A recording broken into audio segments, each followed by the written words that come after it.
Tuhan bersamamu. Inilah Injil suci menurut Markus.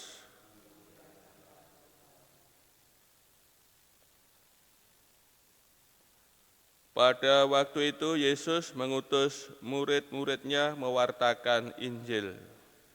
Setelah menunaikan tugas itu, mereka kembali berkumpul dengan Yesus dan memberitahukan kepadanya semua yang mereka kerjakan dan ajarkan. Lalu Yesus berkata kepada mereka, "Marilah kita pergi ke tempat yang sunyi, supaya kita sendirian dan beristirahatlah sejenak." Memang begitu banyaknya orang yang datang dan pergi, sehingga makan pun mereka tidak sempat. Maka pergilah mereka mengasingkan diri dengan perahu ke tempat yang sunyi.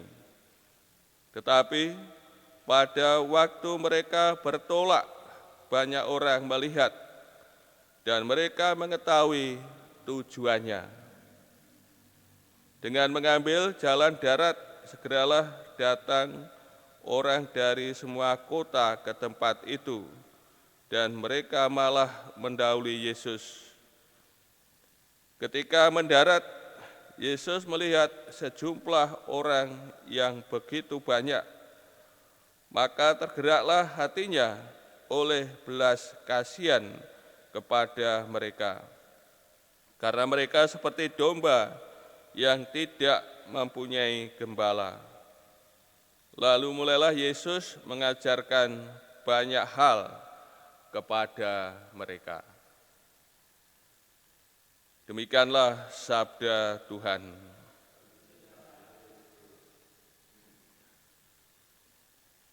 Saudara-saudari yang terkasih, dalam bacaan Injil dikisahkan kembalinya 12 murid setelah mereka menjalankan perutusan.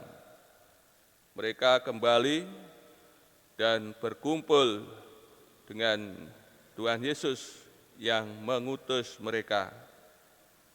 Disinilah mereka menceritakan apa yang telah mereka kerjakan dan ajarkan, bahwa mereka telah menyembuhkan berbagai macam penyakit dan mengusir setan-setan, dan juga mewartakan Injil, kabar gembira. Dan juga dilukiskan bagaimana keadaan para murid.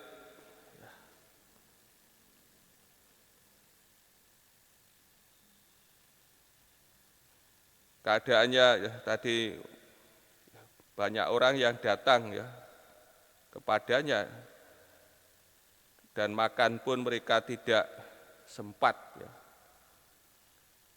Dan tentu Tuhan Yesus melihat mereka yang mengalami kelelahan, maka Tuhan Yesus mengajak mereka pergi ke tempat yang sunyi untuk beristirahat.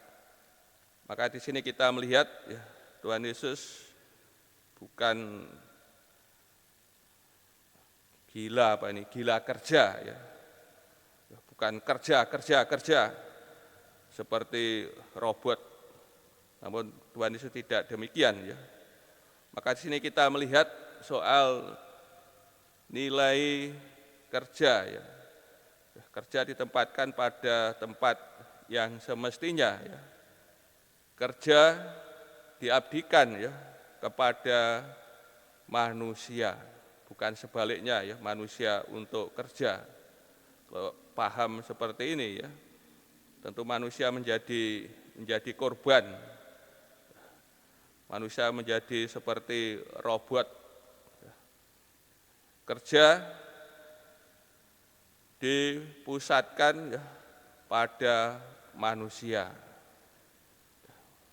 Dan kasih, mari kita juga menempatkan dalam hidup kita mengenai kerja pada tempat yang sebenarnya, sebagaimana yang diajarkan Tuhan ketika para murid setelah menyelesaikan tugas perutusan, mereka pun diajak ya untuk berhenti sejenak ya, beristirahat sejenak ya, untuk mengalami untuk mendapatkan kesegaran ya, sehingga mendapatkan kekuatan kembali ya, dan juga menempatkan melihat apa yang dikerjakan apakah ya sudah sesuai ya dengan kehendak Tuhan. Maka juga dalam berkumpul bersama Tuhan Yesus tentu kesempatan juga untuk melihat ya, mengevaluasi apa yang sudah dikerjakan para murid, apakah sudah sesuai dengan perutusan yang dipercayakan Tuhan kepada mereka.